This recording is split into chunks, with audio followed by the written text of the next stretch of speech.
This is the voice of the New York Football Giants, Bob Papa, and you are listening to the best throughout Europe, the Big Blue UK and Ireland podcast.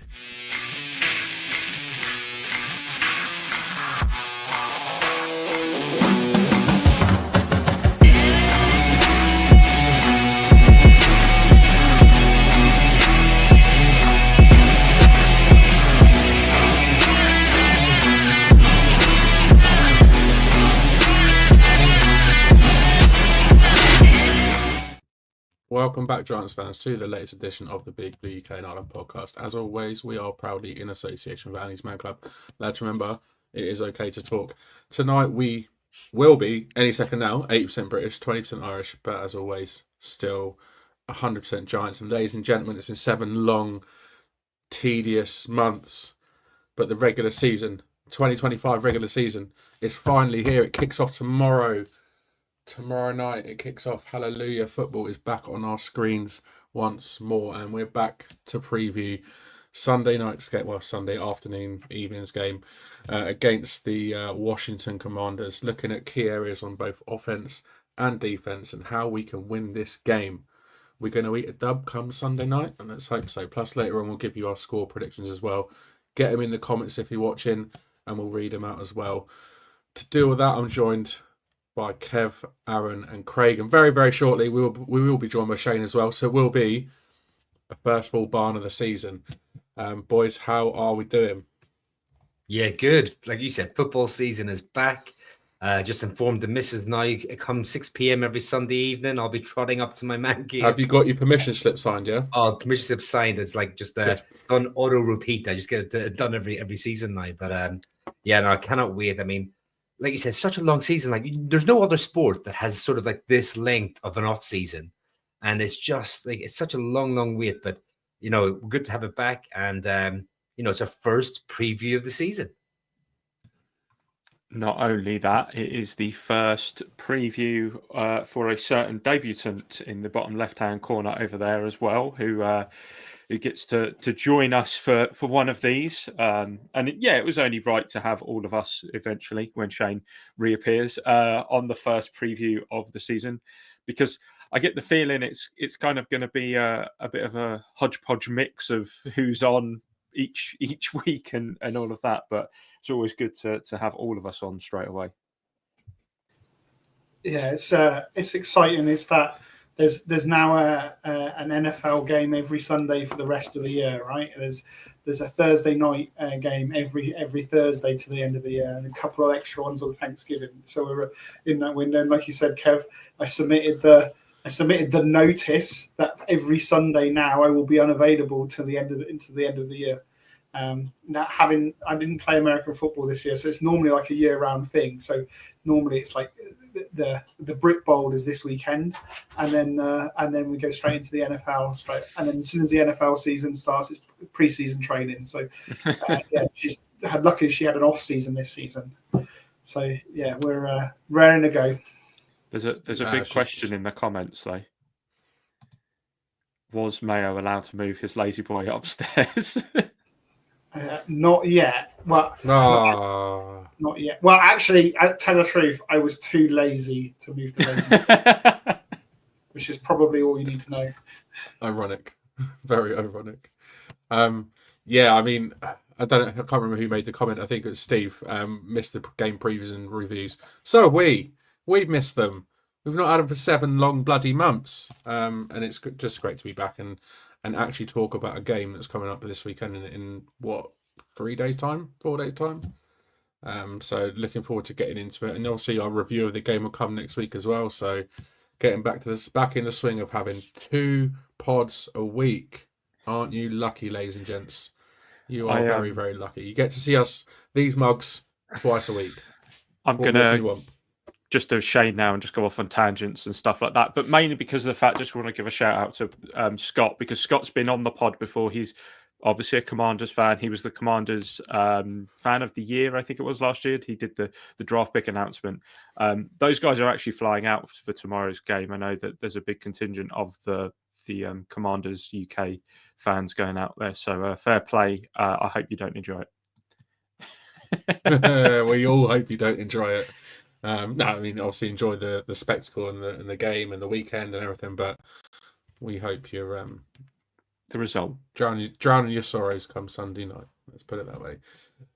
Yeah, Shane will be joining us in a minute when he gets here, but if you're watching live on YouTube, X, or any other platform, get involved in the comments like plenty of you have been already.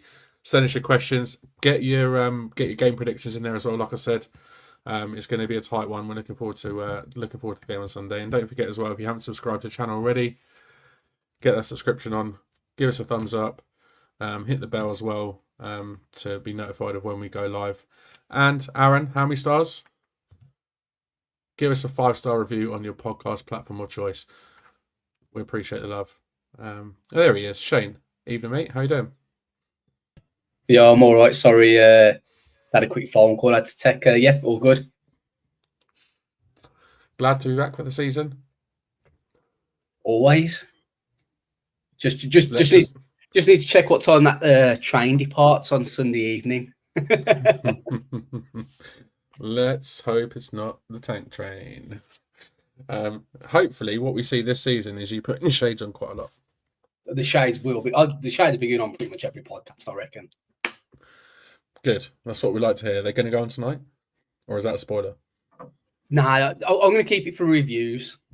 Okay, cool. I like it. But yeah, get your comments in, like I said, and feel free to give us some love and feedback and everything like that. We appreciate all the love as usual. We're going to get cracking with the show. First up, we've got a little bit of news. So there has been a few little things this week. Yesterday was announced the unofficial depth chart with rookie quarterback Jackson Dart being the standout, him being named as QB2. The 25th overall selection out of Ole Miss is ahead of 10-year veteran Jameis Winston, who is QB3, which I don't really think it came as any surprise considering the Dart's preseason, showing. He looked confident, he looked composed. His stat line read pretty good. 32 of 47, 372 yards, 3 touchdowns, 0 interceptions, and that one rushing touchdown against the Jets as well. He didn't really put a foot wrong across the 3 games. So it seems like he has already caught the eye of the coaches. And look, he's QB2 on the depth chart, albeit it's unofficial at the moment. But I mean, fair play to the guy. Fair play to him. He's come in and he's clearly worked hard and he's made an impression already. And the only other area I thought to point out as well is that we're clearly no closer to finding out who CB2 is behind Paulson Adebo. Cordell Flott and Tay Banks both listed as cornerback 2 for now. I wouldn't be surprised on Sunday to see them sort of rotated in and out throughout the game. Dependent on the game plan. One will probably see a few more snaps than the other. But yeah, it's likely that we'll see both of them at some stage during the game. Also, team captains were announced last Thursday. Team captains for the 2025 season. Long-standing receiver Darius Slayton getting the nod to have the C patch on his jersey for the first time. Well done, Darius Slayton. Well deserved. Alongside him, we have former Walton Payton Man of the Year, Russell Wilson, no surprise there. Dexter Lawrence, Brian Burns, and Bobby Okereke, all of them have had experience as team captains in the past. Dex and Bobby O were both voted in 2023, and this marks their 3rd year in a row as captains. Brian Burns was previously a captain in Carolina for 2 seasons before being traded to the Giants. And Russell Wilson has now been voted a team captain for his 13th consecutive season on his 4th different team. Did it surprise you there was no special teams captain? Yeah, definitely. I mean, normally there would be sort of like one of the 3, like holder, kicker, punter, would get named, especially someone like Graham Gano, who's been there for such a long time in the league. I mean, but he's been with the Giants for a substantial period of time. I'm sort of like a little surprised. But the voted for by the players, and that's all you can ask for is who the players want to follow. Exactly that. And I mean, I was surprised, but at the same time, the 5 captains we've got, I'm not surprised by any of them either. I think Darius Slayton is deserving of it. I think he's been a leader in the dressing room, and you can see that the players think so too. Good luck to him. I think it's I think it's really good for him. I think it will give him that hopefully give him that boost of confidence as well. Lastly, there has been a few roster moves since we were last on air last week. Obviously, we announced that the Giants had claimed safety Bo Braid from the Ravens and cornerback Rico Payton from the Saints. Shortly after that, Rico Payton was placed on IR, and Corey Black was waived with a view of returning to the practice squad, but he was then claimed by the Jets. The space on the 53-man roster was then filled by Gunnar Olszewski, who came back, I think it was 2 days after he was got rid of, which, again, I don't really think it was any surprise. And added to the practice squad as well, linebacker Zaire Barnes, who was waived by the Jets, and offensive lineman McClendon Curtis, great name, who was released by the Arizona Cardinals. So the roster is set for now. No doubt there'll be plenty more changes in the coming weeks. That's the news. There is a quick question from a new person who I haven't seen in the comments before, from Rakesh Mystery, saying, do you think Andrew Thomas would be playing 100%?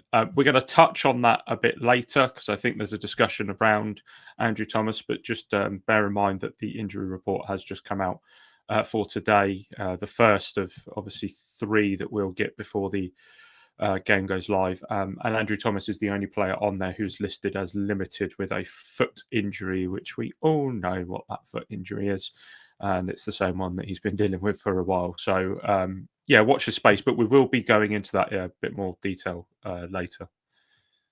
That doesn't look promising that we're 4 days away and he's limited in practice. Oh dear. Hopefully, touch wood, it all changes, but yeah, that doesn't look good. All right, then, on to the game. Who can believe that it's week 1? Come on, finally. It's not the easiest to start, so obviously going up against divisional rival in the Washington Commanders, on the road as well in Landover. It'll be the first time in nearly 50 years the Giants are beginning the season with back-to-back road games, obviously with Dallas up next week, so not an easy start to the season. Dallas may be a little bit easier now that a certain Micah Parsons isn't there.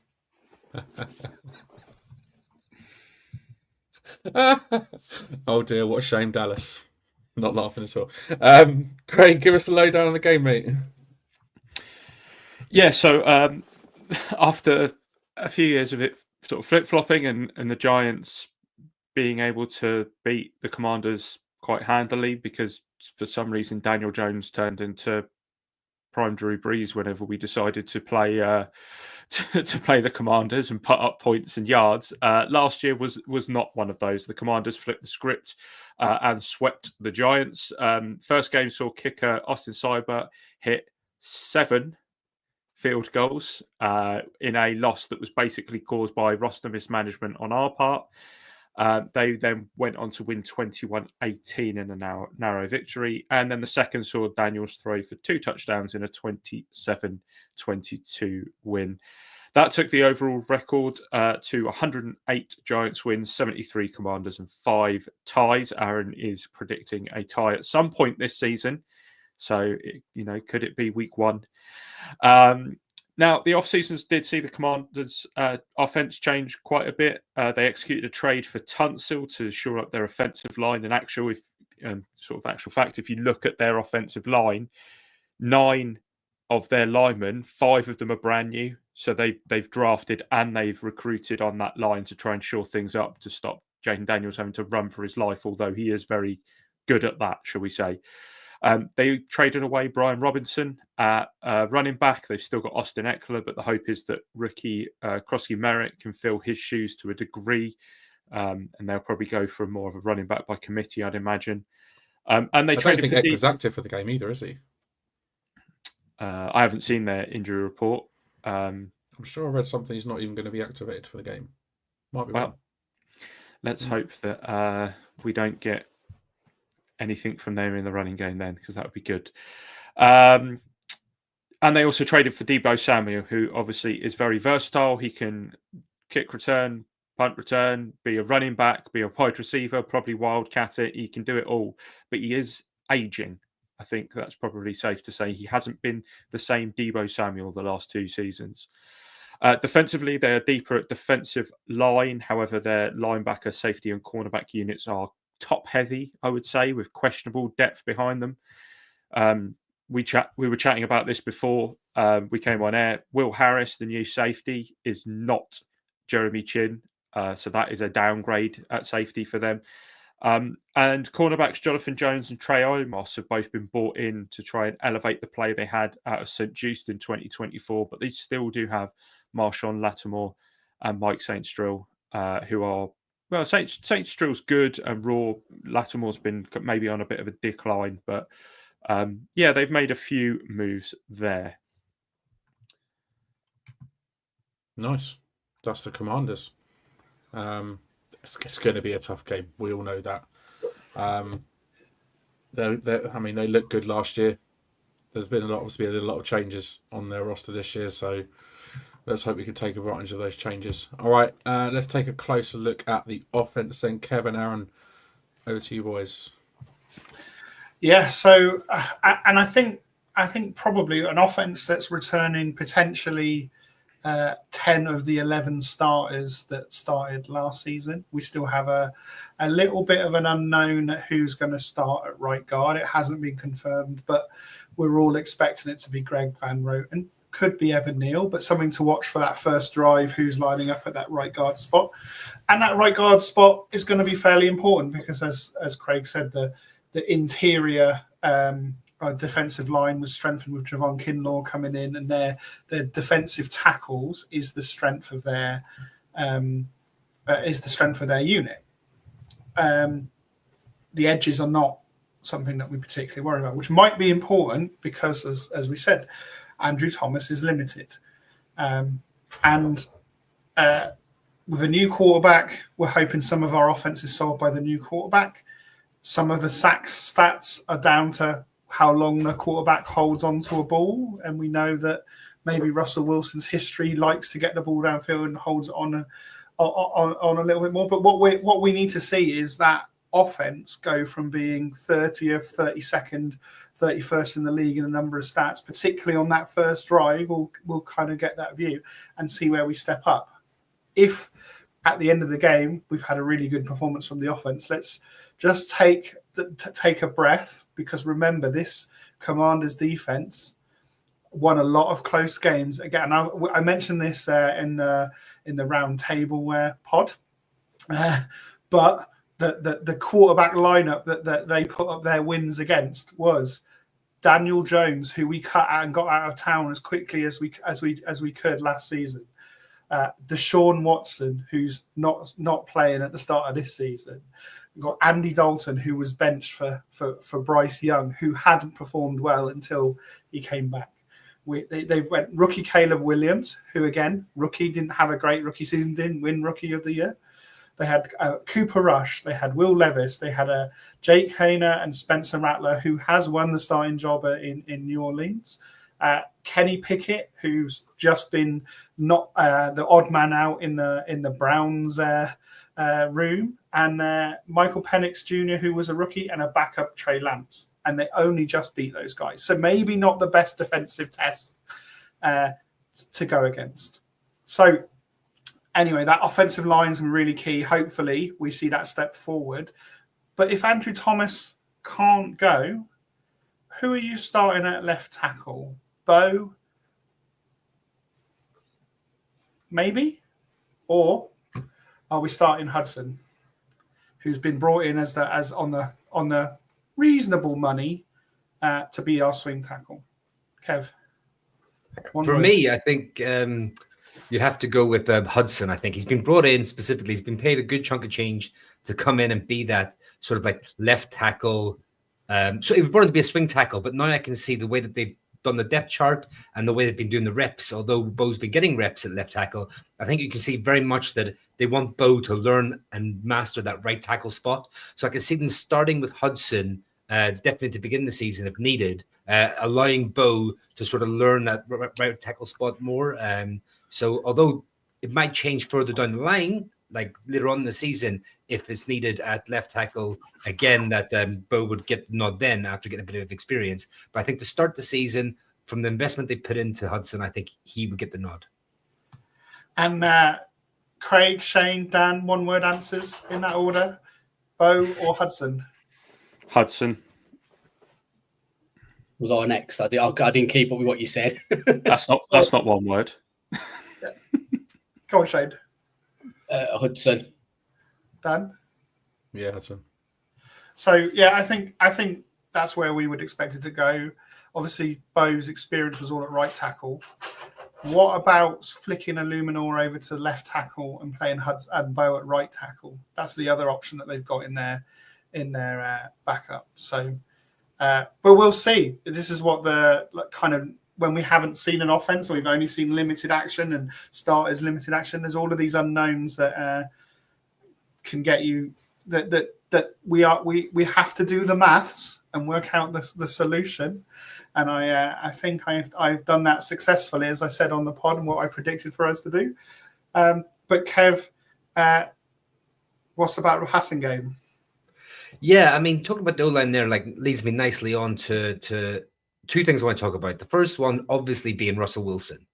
Like, if this offensive line, and they're all bringing back all 5 starters, with Thomas's question marks there for this week. But, if they can allow Russell Wilson to stay on schedule, get himself into a bit of a rhythm, get a few nice, easy passes out, don't let him get hurried too quickly. And like I said, allow him to get into rhythm.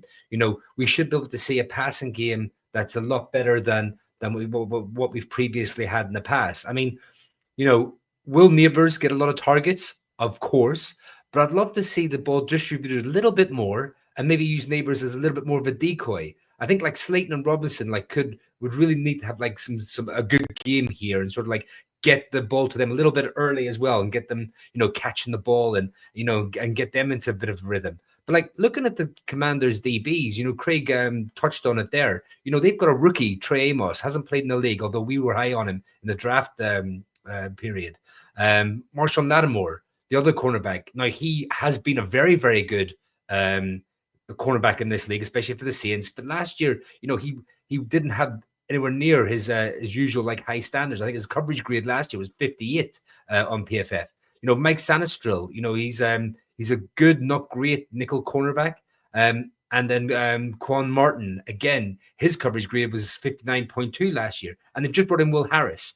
And Will Harris is for me, a depth safety. I don't think he's particularly a starting safety in this league. And I think that, those are the type of things that need to be taken advantage of. And if we can keep Russell Wilson in rhythm and allow him to get a few moon balls away, I think we can really rack up some yards early in this game. And the dark horse as well would be Theo Johnson. I know he went out for the first day of practice. He went out for the practice today. He has been sort of carrying a bit of a knock. It's a bit of a mystery. But for how good Bobby Wagner and Frankie Lemieux are in the run game, they're not very good in coverage. Now, so, can we kind of take advantage of that as well? So, whereas the Commanders have certain aspects where they're okay at, I definitely think this is a defense that we can really, really sort of take advantage of. And also in the run game, I mean, they brought in Dorrance Armstrong, Von Miller's come in, who are very good pass rushers, but not very good against the run. And even Deron Payne and Kinlaw, their run grades 46.3 last year and 50.8. So, establish the run, maybe not lean on it, but definitely get the run going. I think that will be, the run will be good. I don't think it'll be great. Don't expect like 100 yards from Tracy or anything like that. But, keep them honest. Bring down the safeties, bring down the linebackers, and then go for that moon ball and really take advantage of this Commanders' weak secondary, in my opinion. So thinking about that, right, just forgot my question there completely because I just went off on a rant. So apart from Neighbors, who would you like, Aaron, to see get the ball a bit more, and who do you think will get the most yards or receptions after Neighbors? So I think what I would really like is that Slayton moonball touchdown that he's done in the past, but perhaps didn't have the quarterback play the last couple of years to hit him deep down the field. But I think I was reading a stat earlier that he's second or third all time in Giants history for 30-yard plus touchdowns behind Beckham and Tuma. And Tuma caught over 500 passes, and we knew, and some of Beckham's 30-yard touchdowns were slants that he took to the house as well. So a bit of a different route to those 30-yard completions. But yeah, I think if we could see a moonball touchdown, there's no reason why you couldn't see a game this season, and why not this one, where Slayton goes 3 for 80 and 2 touchdowns. And if that's all he provides in the games and the volume goes to Theo, to Wandale, to Neighbours, great. That's a great piece to have in that weapon. That's what the Sean Jackson did quite regularly for Philly, previously as well. So that having that explosion in your offense means that they've also got to push the safeties back. And again, maybe they can't defend the run so much, and that running game can get in there, and maybe we can see 44 have an explosive run. Yeah, definitely. I mean, I'm really glad to see Caps go as well with the play calling, because I think he buries his play calling up a little bit more than Dable's shown in last season. So I'm really interested to see that. So again, one-word answers. Shane, Craig, Dan, who do you think will benefit from Neighbours being double-teamed in this game?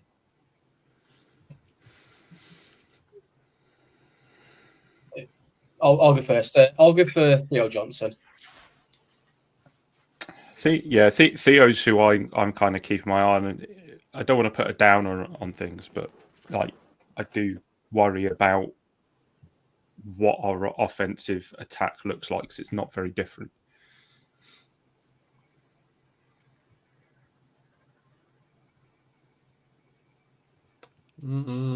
Great podcasting, Dan. Wandale. Let's get Wandale Robertson involved. Yeah, brilliant. And let's not forget what we might all be missing here is how, and we've seen it in preseason, is how much the running backs were used in the passing game. So I wouldn't be surprised if the second on the receptions list ends up being one of the running backs. Yeah, great point there. Really good point. Shane? Anyone else want to get on board yet?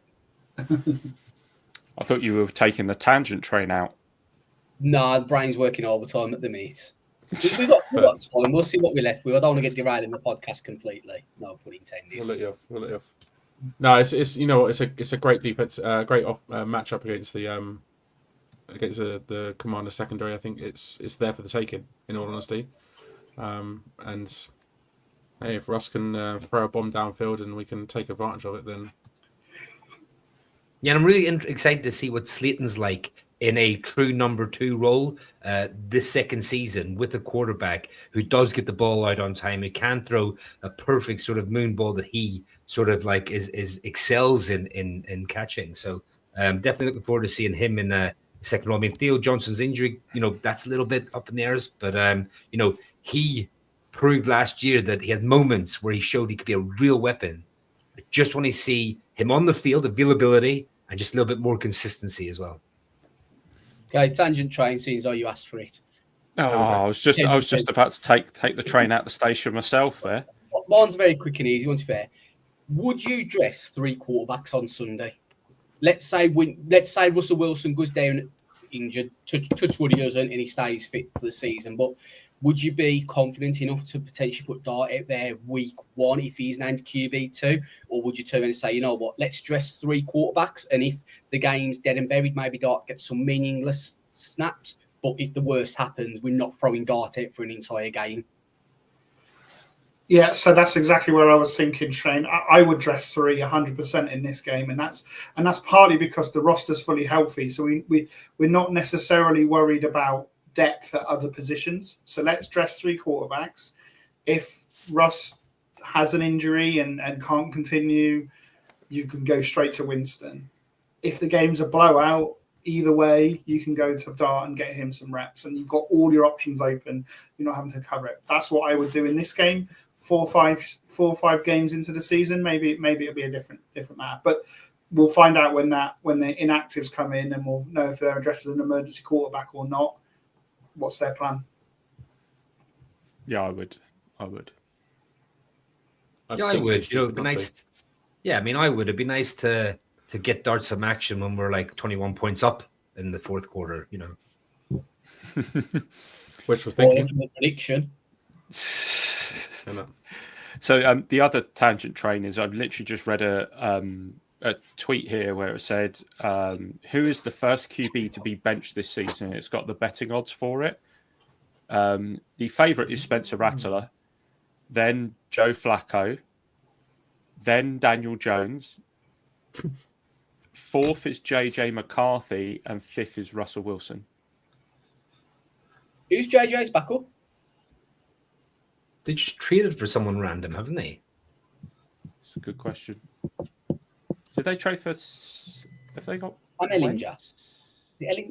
Wentz Ellinger? I don't know. Carson Wentz. Wentz, yeah, I thought it was. Yeah, Fair enough. That's quite recent as well, so I'm a bit surprised by that. Fair enough. I mean, But to be yeah. fair, obviously JJ is an unproven entity at the moment. So but Russ sitting at fifth there. They reckon he's got a more likely chance of being benched before Fields, Tua, Penix, and then it just kind of snowballs on from there. You can get it if you go on the back that he's on his 13 in 3 years and he's 37 Yeah. years old. A lot of people believe he's starting to regress. Yeah, I think that has to be Flacco for me because the Browns' schedule is brutal as well. They've obviously got Bengals to start off with. They play in the AFC North, one of the toughest divisions, and their first 4 games, you could easily see them pulling their quarterback even at halftime in game 1 and not getting another opportunity. So, for me, I would want Dart's first start to be at home and in a softball, for whatever that means in the NFL, matchup. And so I don't think the Chargers is the right game. The Saints is on the road. That Superdome's you don't want to be starting a QB in that environment, regardless of how poor the Saints may be. So you and then you get into the kind of divisional games with the Eagles, and so there's not necessarily a really obvious game in that first half of the season. So I think for me, as long as it doesn't go terribly wrong for Wilson, I don't see where you pull him. no. However, if we're 0-4, then what do you do at that point? Exactly that. Exactly. All right, then let's move on to defense. Me and Shane are going to cover the defense. What's our key to the win on defense, Shane? Yeah, so the first one, contrary to what everyone might be thinking I'm going to be talking about, I'm leaving the edging talk to Dan because Dan prefers talking about the edging rather than what I do. So I'm going to focus on Jayden Daniels and his legs. So the key thing, I mean, you look at Jayden Daniels last season. So through the entire season, the rushing yards, he came 18th, coming only 9 yards behind Lamar Jackson. 18th in total rushing yards for a quarterback, especially a rookie quarterback, is something that's quite impressive, really. 9 yards behind Lamar Jackson. Against us last year, he rushed for a total of 79 yards, I think it was. And in the passing game, I've got it here, he threw for... there he is. 435 yards. He had 63 dropbacks, 38-51. 435 yards, 98.5 yards per attempt, and throwing 2 touchdowns. So the key to me, and it's something that we've kind of touched on last season and during the preseason as well, and that's what can our run defense do? Not just the run defense, but how can we contain a quarterback such as Jayden Daniels, who's athletic, likes to use his, likes to move around the pocket, get out of the pocket. Now, whether he can sustain that over his NFL career is going to be, to be seen. But for me, the key thing is that, if our coverage can hold up, the cornerbacks at start, whether it be Block, whether it be Banks, if they can keep the receivers covered and Daniels has got nowhere to get to, can we contain him within there? And I think you might see someone like maybe Kereke or maybe a McFadden on more of a QB spy to try and keep him contained and stop him kind of getting out and, getting those 8 yards that he was getting at times. The most yards that he rushed for in a single game last year was 127 against Atlanta in week 17. The thing for me is contain Jayden Daniels, Darling get outside the pocket. If he does get outside the pocket, close him down quickly, bring him down. You can't afford to have missed tackles. Someone like McFadden, if he is set that responsibility of being on a QB spy, if he then closes Daniels down, he needs to make sure he's bringing his man down, because that's something we spoke about before, that McFadden, doesn't finish his tackles all the time. So I'll go Dan first, Kev, Craig, Mayo, just 'cause it's on the order of the screen, it's easier. Do you think it's going to be easier to contain Jayden Daniels this year? Now we've got a year of NFL film on him, or will it be the other way around, where maybe for Jayden Daniels he's got a year of experience in the NFL, so he's going to know what's going to be coming his way this year? It's a great question. Our defense is better, so you would like to think that it would be easier to contain him. But the fact that he's got that year of experience, and I mean, he looked bloody good last year. I mean, he offensive rookie of the year last year. You would only expect him to improve on what we saw from him in 2024. So I still think it's going to be really difficult to contain him. But our defense is better than it was last year. So I think because it's week one as well, I think we'll contain him better than we did last year.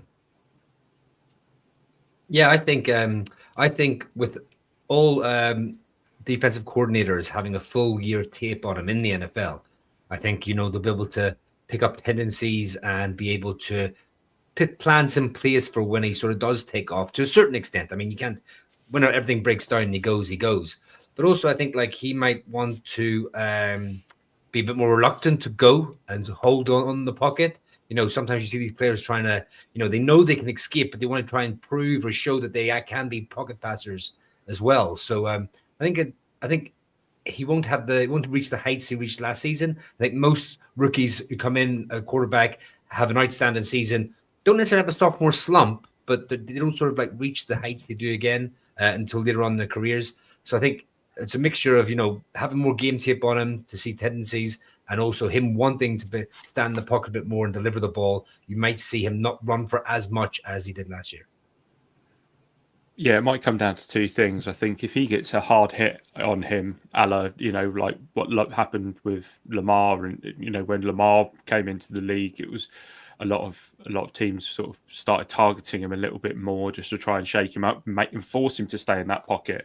I think you'll probably see something very similar with Jayden Daniels, where as years go on, he will become more of a pocket passer and a situational rusher like Daniels. But the thing that worries me is the fact that with Brian Robinson out now, could they be building that running game around Jayden Daniels, which is something that they could well do.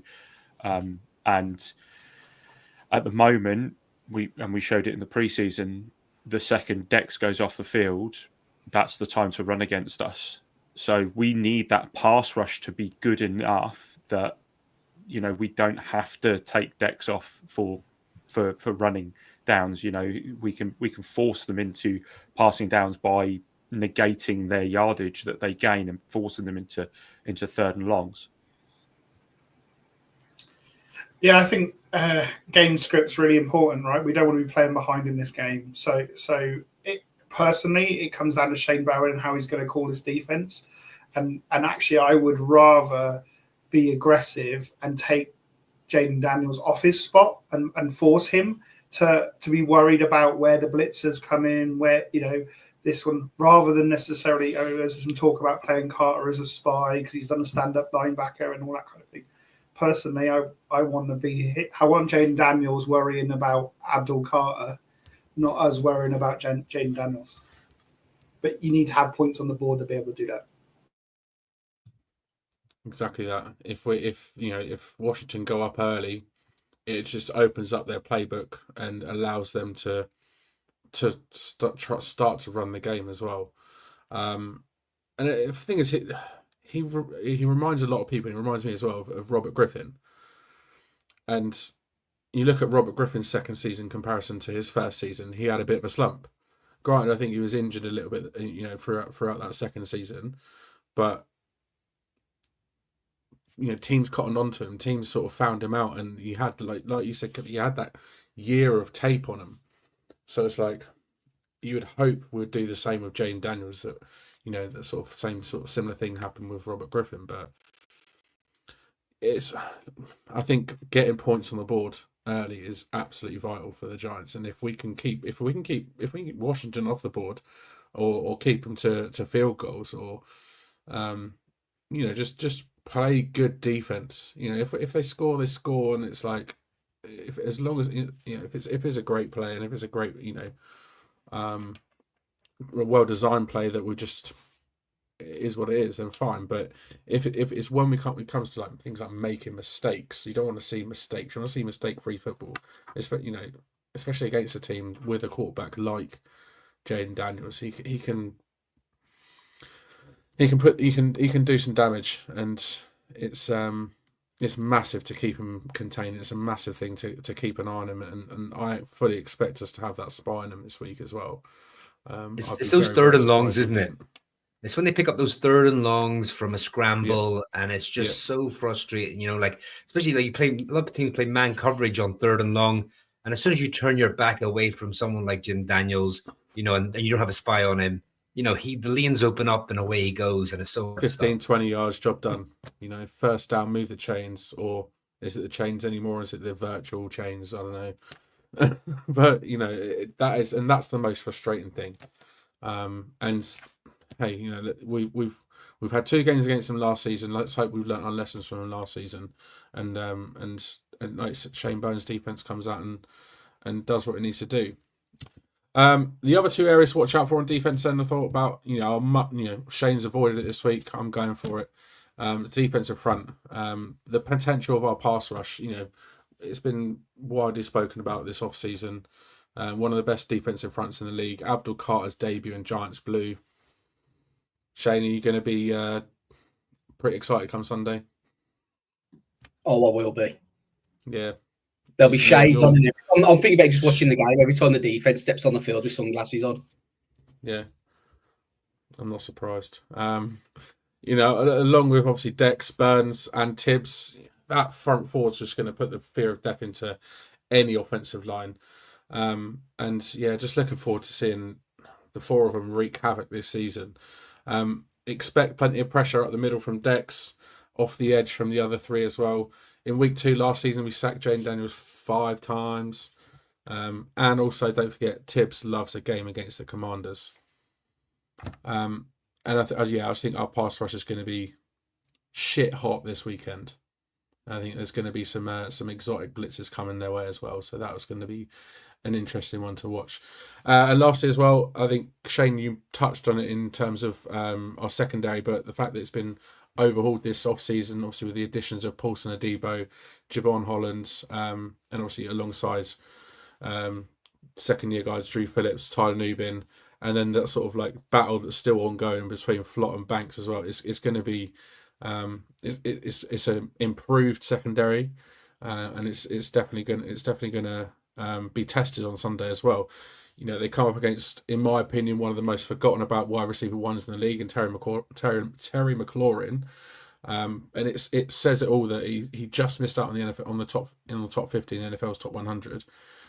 So he's a threat that's not to be taken lightly. He's explosive, he's quick, he's elusive, and you know, Jayden Daniels can throw it deep to him. So he needs to be covered well by Adebo and the other corners as well.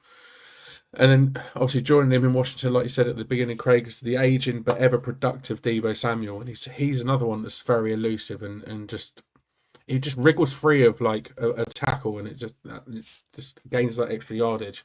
So that'll be a big test for Nickelback Drew Phillips in keeping him sort of quiet in the slot. And like I said, McLaurin will no doubt put Adebo, Banks, and Flott to the test too. So secondary coverage, really key on those receivers, and the pass rush is going to be an exciting game to watch. And that, my friends, means we're on to predictions. Our first predictions of the season. And as usual, as is traditional, I'm up first. Am I not? No, so we decided to switch things up a little bit this season. My bad. As you will see at the bottom. Where was the notice? My bad. Shane thought it made sense to have the offensive guys go first, me as the floater in the middle, and then the defensive guys to go. Oh, it's a floater. Have you ever referred to yourself as a floater before? No, never. Probably won't do it again either.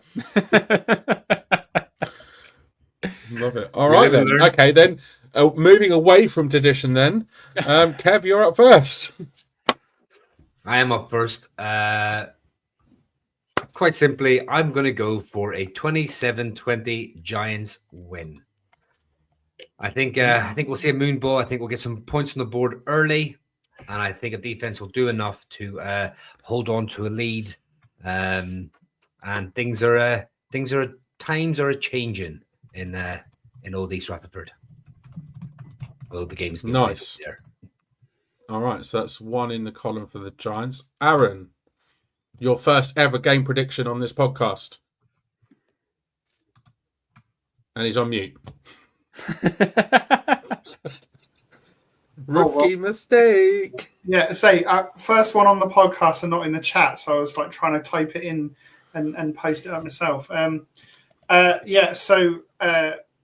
I am going to start positive, and I think, as I mentioned, I see this game hitting the over, and I've gone for Giants 34, Commanders 26. Wowza. It's a 30 new points on the era. board straight off the bat. It's a new era. We're scoring 30 points more regularly than we. I know in the previous era we got used to very low scores. This is a new era, and I think we'll get some help from the defense on the offense side in the scoring point of view as well. I wanted to hit that 30 mark. But just I've been burnt too many times in the past, so I was like, just don't go above it. So I sort of hovered around 27. But fair play to you, Aaron, coming in. Big old 34-26 score. I'll take it. Craig? Little more conservative, should we say. But I'm still going for a 28-24 Giants win. I don't know what it is. Just a little bit of renewed optimism. I also think that, week one is one of those ones that's just impossible to call. You could say, oh look, it's clearly going to be a Commanders victory, but I just wouldn't count that. Nobody's seen what our passing attack's like.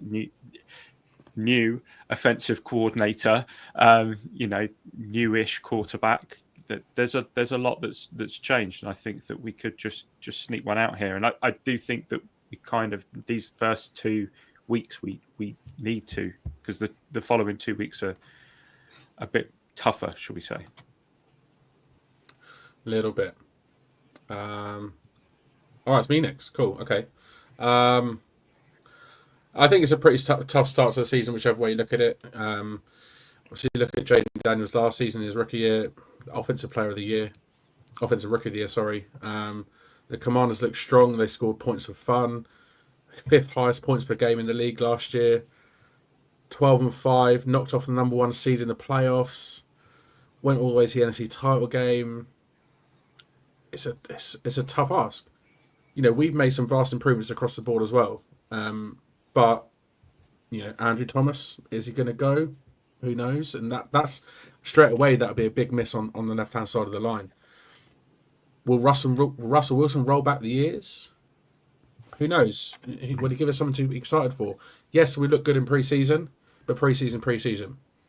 And I think it'll be a close game. I really do. But I think the Commanders a little bit too strong for us, and I've gone for a 23-20 Commanders win. Soz, Kev. Now, Shane, am I lone wolf in it? Kevin McManus does not like this. Am I lone wolf in it?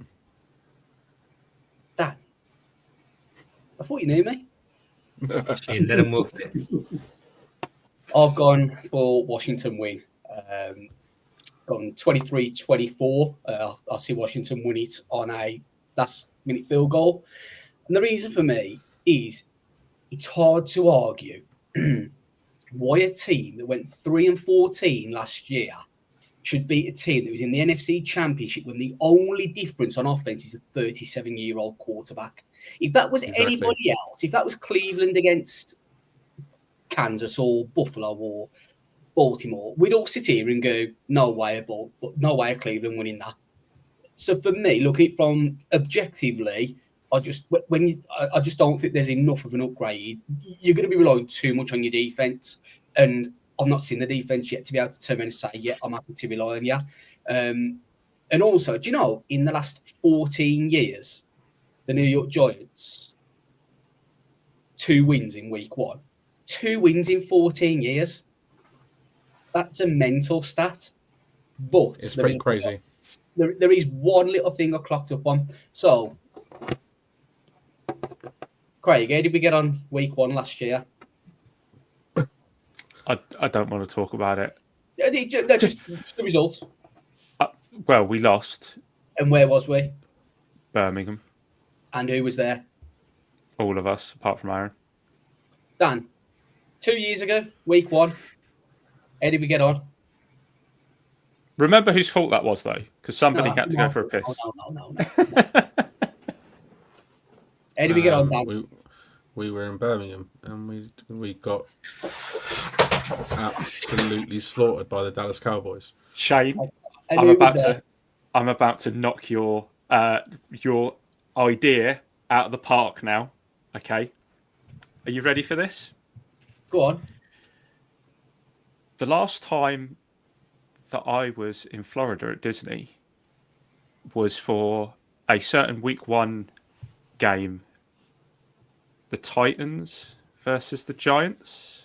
And what was the result for that week 1 game? It was a dub. Where am I going to be on Sunday? But that ties into what I was going to say. Against Tennessee, where were all we? Not with each other. Just to add to that, Shane, I've got one thing as well. So It's a good positive thing because I'm trying to manifest some positivity, Mail. yeah, so what happened that season where we did win in week 1 was a certain college team failed to get 10 wins. Now that college team also lost this past weekend as well, didn't they, Kev? Oh, Wow. Oh, Shots fired. So every time, every time Notre Dame failed to get 10 wins in a season, we've made the playoffs. So, Kev, do you want 10 wins for Notre Dame, or do you want the Giants to make the playoffs? Oh, wow. Oh, that's a question. Wow. Oh, my God. I'm getting heart palpitations here. And we Can't need I have both? Why can't Kev have nice things? You're not wrong, Steve. Yeah, Birmingham is a shithole. So basically, every time we've had a meetup in the first week of the season, we've lost. So that is why You swear we've organized. That's That's why we've organized the meetup for the 26th of October. Giants at Eagles in Belushi's, London Bridge, 5 p.m. kickoff. So get in there nice and early. But before then, Kev, we need to know. Nice plug, Kev. Notre Dame playoff, Notre Dame 10 wins, or Giants playoff. We're staying on air tonight until we get an answer. Giants playoff, Notre Dame more than 10 wins.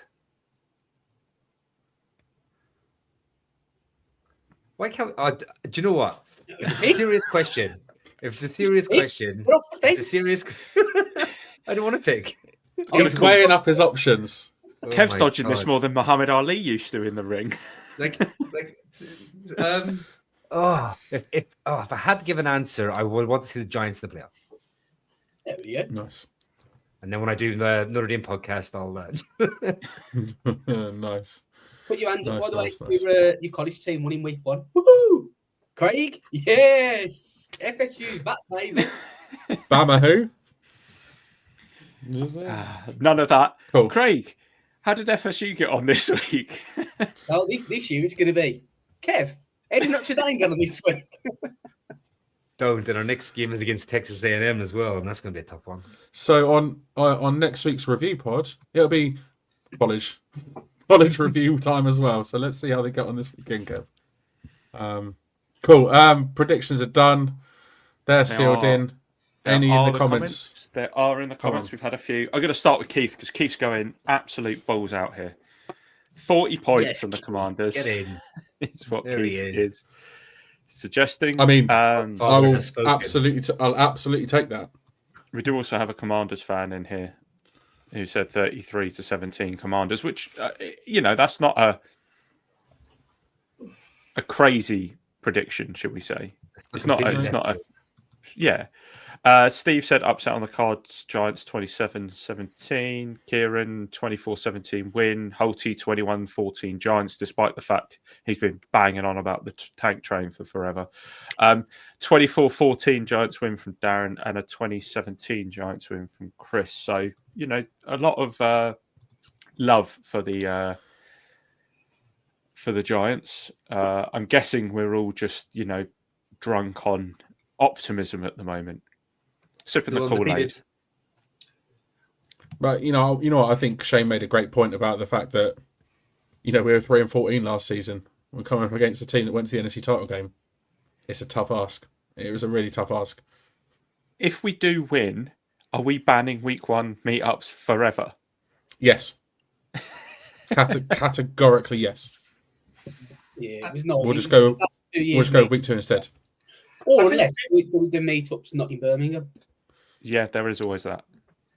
I think There's that always- the really interesting thing is, even with all of the guys in chat, including the Commanders, ridiculous score from the Commanders guy, no one is predicting a low scoring game, despite us talking all off season about how good our defensive line be, how much everybody has been saying our defensive line could be the best in the league. It's certainly the scariest on paper, and you know there could be a blowout win with it. You know, if we get 2 early scores, score on defense, then we can run the ball, control the game, and everything else. So everybody's backing the high scoring game, but the big question on that defense is if it is what we dream it could be, and maybe it's too early in the season to see that and scheme and everything else. Is maybe it's a really low scoring game, but a domination performance by the defense. All I'm going to say is I've taken the under. What is the over under? 46 and a half. Oh, I'm just. Am I under? No, I'm You're over. just over. Yeah. Yeah, maths A grade. I'm from that country. That's your excuse. Just my excuse for everything. Nice. Apart from I'm sure- speaking, I speak proper. I'll give you that one. Unfortunately, that is all we've got time for this week. We'll be back on Tuesday to review the game at the usual time of 8:30. And you know, let's hope some of us, me and Shane, are proven wrong, and we eat that first dub of the season, as Aaron is doing, as Kev is. Oh, Kevin's doing. Oh, have we lost Maybe them? he's what? Lost them. the suspense is lost it killing now. me. Got the greatest picture ever to freeze on. No. Yeah. Right, let's add him back in. I think he's good. What's Are you happened? good? Are you good? What happened there? I thought you I fell don't off know. the edge. You were No, talking I about don't. you were talking about eating dubs, and all of a sudden, yeah, it wasn't a flat. That roof, it was a may, freeze on maybe. Maybe that's a sign of things to come. If I start freezing when I'm talking about eating dubs, damn. Hopefully it's not anyway. Yeah, let's hope some of us are proven wrong, eh? Let's hope we get the win on Sunday, because that would be a great way to start the year. Anything else to add before we go, guys? Let's just fall in the year, week 1. Enjoy it. It's been a long ride. And let's see what the 2025 New York Football Giants are made of. Yeah, exactly that. I mean, it's exciting now. Like I sort of joked before, like we are undefeated. Let's go out and sort of prove that, you know, teams can change quickly in an off season, and go out there and, you know, let's come next week and have a review of a win for a change. Yeah, how many Sundays have we had it where we're potentially walking out a Sunday above 500? Yeah, we haven't had many weekends over the last couple of years where we've been thinking about that. So yeah, the opportunity of being above 500, oh, fantastic. Indeed, and yeah, this is my last pod for a good few weeks now, so I am looking forward to tuning in as a listener in the evenings, and fingers crossed. Obviously, everything goes well for the next 3 weeks. I think the next time I'll be on will be the Chiefs review, so I'll be sending those predictions your way, Shane. Enjoy your hollybobs. Much well deserved. And go chill, relax, and tune in at 3:30 Eastern time. Yeah, looking forward to the season getting started. I can't believe it's finally here. We've been waiting a long time for it, and it's on the horizon. 3 days away, 4 days away, 3 days away. But yeah, just come on, 2025 New York Giants season kicking off Sunday, 6 p.m. Washington Commanders on the road in Landover, Maryland. Come on, let's get it done. Check out our socials for all the latest news. Follow the links in the description to find where we're at. Give this episode a big thumbs up. Don't forget to subscribe to the channel as well and hit the bell to get notified when we're going live. Thank you very much to everybody watching and listening for your comments this evening. We appreciate all the love as usual. And my thanks as ever go to Shane, Kev, Aaron and Craig for joining me. We're signing off until next time, 2025. Let's go Giants.